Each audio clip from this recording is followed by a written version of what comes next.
আমরা অনেকে বিভিন্ন ব্যাংকে টাকা রেখে যে লাভ পাই তা দিয়ে সংসার পরিচালনা করি। প্রশ্ন হচ্ছে, এটা সুদ হলে আমাদের কিরকম পাপ হবে? এ থেকে উত্তরণের উপায় কি? সুদের টাকা এটা ভোগ করা জায়েজ নাই, হারাম। সুদের কারবার করাটাই হারাম। সুদ এটা আল্লাহর অভিশপ্ত একটা উপার্জন।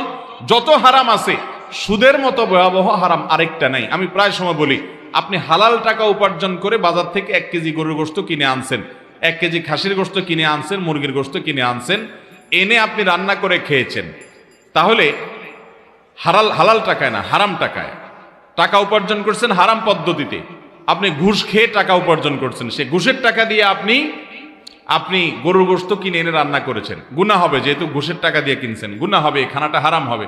কিন্তু এর কারণে গুনাহ যতটা হবে, আপনি হালাল উপার্জন করে, শরীরে পরিশ্রম করে, রিক্সা চালিয়ে আপনি টাকা উপার্জন করে, ওই টাকা দিয়ে সুদের কারবার করে সেটার লাভের টাকা দিয়ে যদি আপনি গরুর গোশতও কিনেন, তাহলে হালাল টাকা দিয়ে শূকরের গোশত কেনার চাইতে জঘন্য অপরাধ হবে।